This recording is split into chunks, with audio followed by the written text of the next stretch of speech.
yá ẹ̀yin ènìyàn wa gbogbo mo kí wa o adúpẹ́ fún Ọlọ́run adúpẹ́ fún Olódùmarè adúpẹ́ lọ́wọ́ gbogbo ẹ̀yin ènìyàn gbogbo ẹ̀yin jàǹkànjàǹkàn gbogbo ẹ̀yin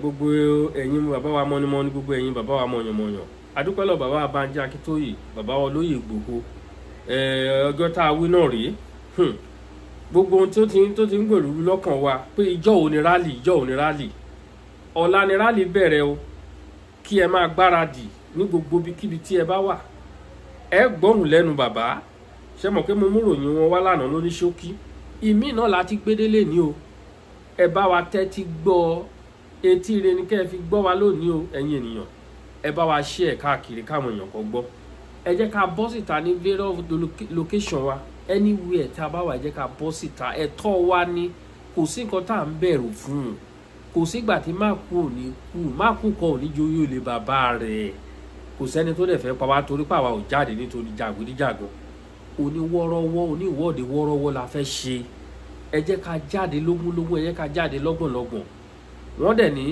àwọn ohun tó kù tí bàbá sọ ẹ gbọ́ lẹ́nu wọn àwọn ọ̀rọ̀ tí bàbá sọ àwọn má ṣe tó wà nú ọ̀rọ̀ gbogbo ẹ̀ lẹ́ gbọ́ lẹ́nu bàbá àwùmí kẹ́ wá nǹkan fìdílé nǹkan kẹ́ẹ̀dẹ̀ bá wa share àwọn fọ́nrán wọn káàkiri lógúnlógún kẹ́ bá wa share lọ́gbọ̀nlọ́gbọ̀n ẹ jẹ́ kó dé gbogbo kí ló máa ṣe ẹ jẹ́ kó dé gbogbo tí ó yẹ kó dé káwọn èèyàn kan gbọ́ kó bá wa ganu sí kó bá wa ga etí sí bẹ́ẹ̀ ni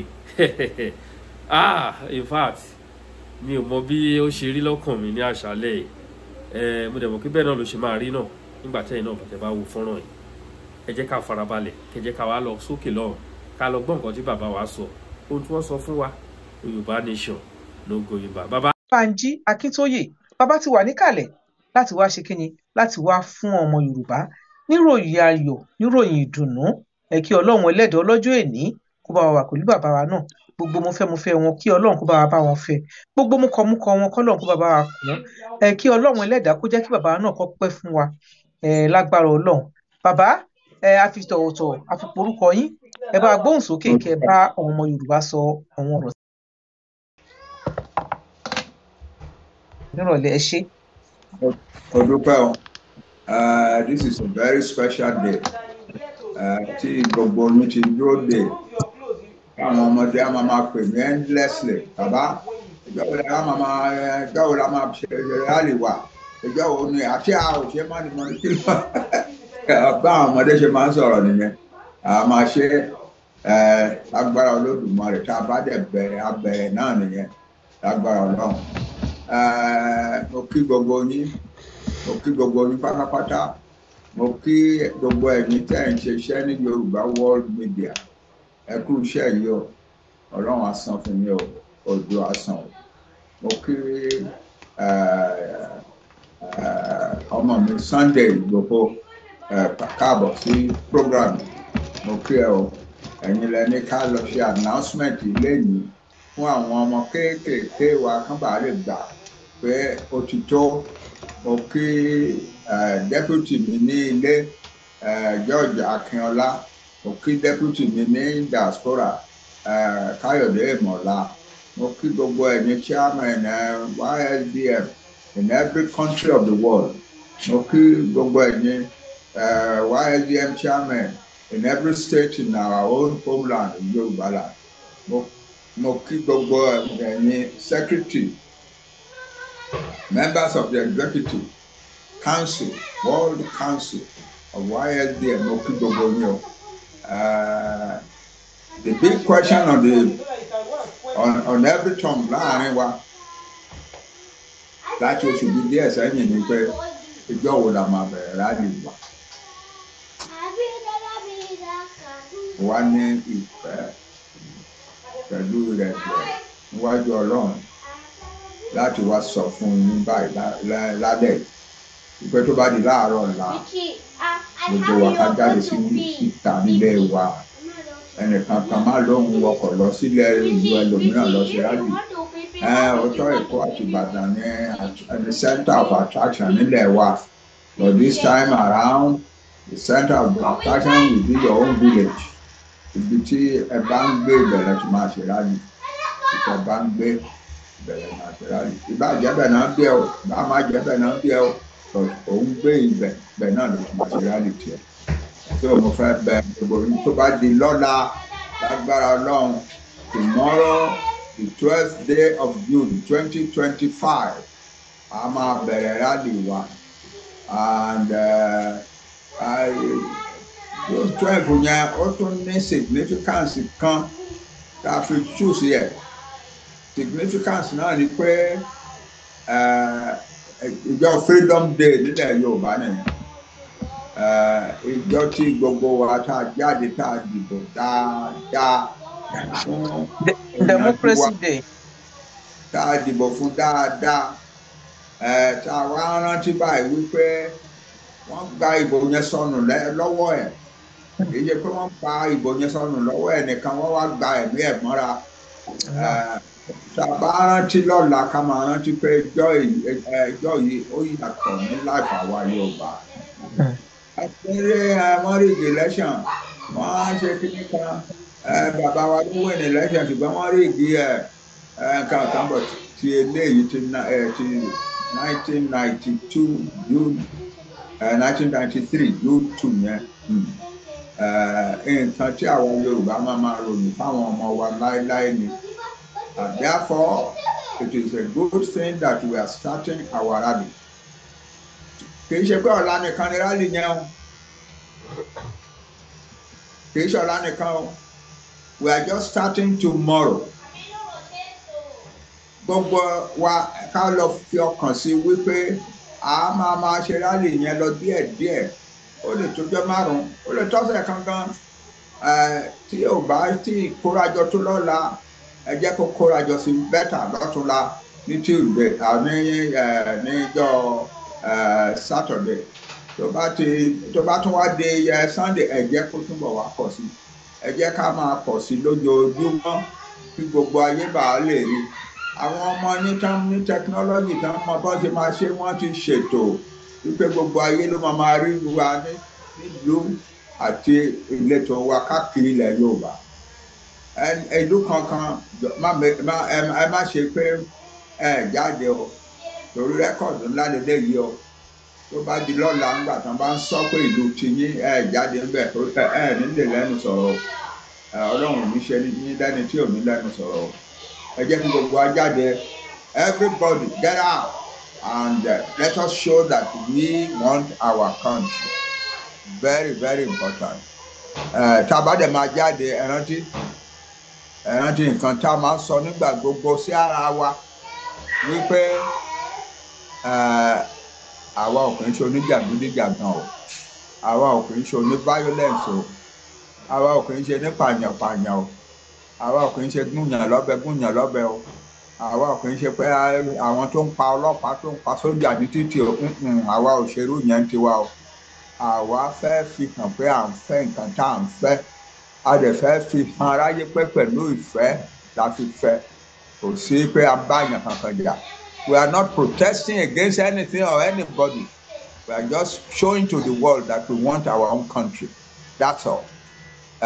Mo bẹ̀rẹ̀ kí gbogbo ajá jáde ẹnìkankan máa mú nǹkan ìjà dání pé màá mú ọbẹ̀ sápò màá mú àdá dání màá wá idà kan màá mú dání màá wá kùkù màá wá igi màá fi lùyàn màá fi gbogbo wa aṣọ funfun ní kẹjẹ ká wọ̀ aṣọ funfun ní kẹjẹ kí gbogbo wa wọ̀ kò sẹ́ni tí ò láṣọ funfun kan one type or other nílé ẹ jẹ́ ká wọ aṣọ funfun lọ́la ká dẹ̀ máa wọ aṣọ funfun every day until this rally end then orin ayọ̀ ni ká dẹ̀ máa kọ placard tẹ́ máa lò mo mọ̀ pé ó ti máa rẹ́dì ní ọ̀pọ̀lọpọ̀ ìlú àti ìletò báyìí ẹ gbé jáde lọ́la. Yorùbá nation no going back. Yorùbá nation now. Separation from Nigeria now. Gbogbo wọ̀nyẹn ẹ kó jáde ẹ jẹ́ kí gbogbo ayé rí but mo tún repeat ẹ má jẹ́ ká ṣùwà bí ẹni tó ń báyàn kankan jà o. Àwọn ọlọ́pàá lè wá ṣe ara wa náà làwọn ọlọ́pàá wọ́n lè wá kàn ṣe gbàgbàdé pé àwọn farabalẹ̀ kẹ́ bá wọn fi sùúrù sọ pé bá nìkan kan jà we are not rally, we are not demonstrating, we are not protesting against the government, we are not protesting against the president, we are not protesting against our government. We just want our own country and we want the world to see us that we want it. Àwọn bí méjì mẹ́ta tán ṣe leader wa nìkan ò lè máa sọ, gbogbo wa fẹ́ fẹnu ara wa sọ. Òótọ́ bàbá lè máa sọ, kí Sunday Igboho máa sọ náà, kí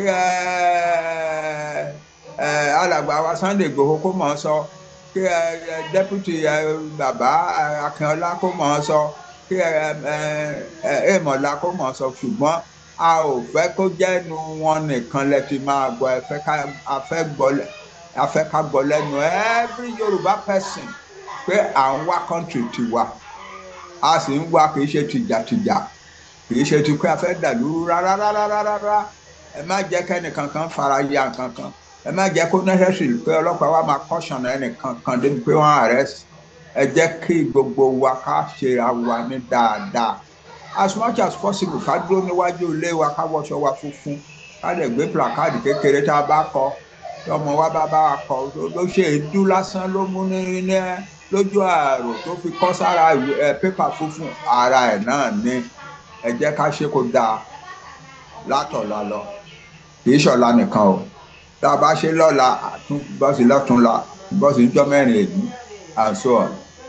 Nǹkan tí mo fẹ́ sọ fún yín lálẹ́ nìyẹn. Iṣẹ́ tí gbogbo ọmọ Yorùbá ní kí n jẹ́ fún yín nìyẹn. Iṣẹ́ tí Oòduà ní kí n jẹ́ fún yín lénìí nìyẹn.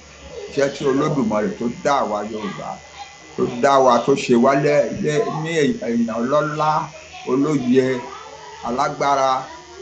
Iṣẹ́ tó ní kí n jẹ́ fún yín ni mò ń jẹ́ fún yín. Ó máa dáa fún Yorùbá o. Tá a bá wá kúrò lórí gbogbo ẹ máa ronú sí bẹ́ẹ̀ ṣe ń káàkiri yẹn. Ẹ máa ronú sí kí láti ẹ̀ ṣe máa ṣe kọ́ńtì wa tá yàtọ̀ sí Nàìjíríà. Nàìjíríà kì í ṣe irú kọ́ńtì tó yẹ kán bá rú Yorùbá rárá o. Nàìjíríà kì í ṣe irú ibi tó yẹ kán bá wa. A ti rẹ́dì láti lọ, a ti rẹ́dì láti kẹ́rù wa ká kúrò Nàìjíríà. Ọlọ́run á sì lànà fún wa, á lànà fún wa, Ọlọ́run máa lànà fún wa, a máa jáde pẹ̀lú ayọ̀, pẹ̀lú ìjọ àtayọ̀. Ó dàbí ọmọ kan tó ń ṣe announcement lórí mídíà ẹ̀ ní ìjẹta àbí ìjẹrin ní oṣù tó jọ márùn báyìí. Ó kàn ń sọ̀rọ̀ mìíràn lọ ló dédé sọ pé ẹ̀yin bàbá wa, ẹ̀yin ìyá wa, peacefully la máa jáde kúrò Nàìjíríà, tíjó tayọ̀ la máa fi jáde. Ẹni tó bá èmi tí mo jẹ́ bàbá yìí tí mo ń wò máa ń wọ́n dàbò lọ́mọ, nǹkan tó ń sọ ò ní nǹkan kan ṣe pẹ̀lú eléyìí tó wá sọ yìí. Ó dàbí pé Ọlọ́run ránṣẹ́ sí wa through àánú.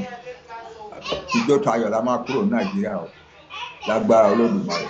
Bọ̀tọ̀ ẹ jẹ́ ká kọ́kọ́ bẹ̀rẹ̀ báyìí, ká ṣe kí gbogbo ayé rí wípé àwọn ará bí ò wáyé wá jà o, àwọn ará bí ò wáyé wá lu ọlọ́pàá, wọn ò wáyé wájú òkúta sáyé sọ́lọ́pàá o, wọn ò rẹ́dì láti kọ́ọ̀tù ọlọ́pàá kankan àbí sójà kankan o. Àwọn kan fẹ́ show fún aráyé, fún gbogbo ayé pátápátá pé àwọn fẹ́ country tiwọn. That is it. Mo kí yín o. It starts tomorrow. It goes on Saturday. It goes on Sunday. It goes on Monday. It goes on. Tó bá dé stage tó bá ní nǹkan tá a ní ìdí láti wá sọ, àwa sọ pé wẹ́ bá a ṣe ṣe èyí ó ti dáa, ó tó time láti wá sọ nǹkan gan-an tó yẹ ká sọ báyìí. Mo dúpẹ́ o, ẹ kú iṣẹ́ o, Ọlọ́run á dúró tì wá o, Ọlọ́run á bá wa ṣe o. Ọlọ́run tó dá wa, tó fún wa ní gbogbo ọgbọ́n àti òye tá a ní nílẹ̀ Yorùbá, á fún wa ní ọ̀pọ̀lọpọ̀ ọgbọ́n sí báyìí o láti lè ṣe léyìí kó dáa gan-an kí gbogbo ayé mọ̀ wípé àwọn wọ̀nyí yàtọ̀ lóòótọ́. God bless you all. Mo dúpẹ́ o, kò jù bẹ́ẹ̀ yẹn lọ. Tomorrow we are all going to the street. Láago 7 àárọ̀. Tá bá ti jẹ oúnjẹ àárọ̀ tán kí gbogbo wa ká jáde síta in our white clothes. Ká dẹ̀ ṣe tó bá tún dọ̀tún la ká tún jáde. Ká bó ṣe é ṣe tó bá jágbàlagbà ẹ lè ṣe àárín púpọ̀ kọjá iwájú ilé yín, ó lè jẹ́ pé iwájú ilé yín gan lẹ máa jókòó sí, lẹ máa wọṣọ ní funfun táwọn ọmọdé á máa ṣeré lọ́dọ̀ yín, ó lè jẹ́ bẹ́ẹ̀ yẹn ni. That's it all. Àwa ò ní kí anybody máa pé àníjáde lẹ́jọ́ kan, àwa ò ṣerú yẹn. A máa bá ọlọ́pàá jà, àbá ọlọ́pàá jà, àbá anybody jà, àbá ìjọba jà, a ò bó ìjọba. Aláàfẹ́ pé mú kọ́ńtì tiwa, a lè fi burúkú ṣe ìpilẹ̀ṣẹ̀ kọ́ńtì wa. Gbàdá bá la fẹ́ gba kọ́ńtì wa tá a lọ ń jà, tá a yìnbọn, tá a yẹ, tá a pààyàn, téèyàn tá a ń pa lára wa. Burúkú la fi ń bẹ̀rẹ̀ yẹn, Ọlọ́run ní jẹ́ ká fi burúkú bẹ̀rẹ̀ o. Dáadáa ìjọ àtayọ̀, ìfẹ́ àti inú dídùn la máa fi bẹ̀rẹ̀ kọ́ńtì wa. Ẹ ṣé mo kí yín, ó dàbọ̀. Ẹ ṣeun, òun náà lẹ gbọ́ lẹ́nu bàbá yẹn. Bàbá ní aṣọ funfun nítorí pé funfun nínú àwa àlà funfun gbòò. Bẹ́ẹ̀ ni funfun nẹ́nẹ́ ní tiwa, wọ́n ní aṣọ funfun ní kẹwọ̀, white and white òun ní kẹwọ̀ jáde lógúnlógún. Ẹni tó bá ní white kó lọ wàrà, tó bá rẹ̀ ké top white nìkan ló ní, o lè wọ jeans sísàlẹ̀ kò má rà. Bẹ́ẹ̀ ni kò má rà English bó ṣe jẹ́ nìyẹn. Ẹ jẹ́ ká jáde síta, kẹ jẹ́ ká fi oníwà hàn. Yorùbá nation, Yorùbá nation the only way. Ẹ bá wa share ètò yìí, ẹ ṣeun gan, ẹ ní lá fún o.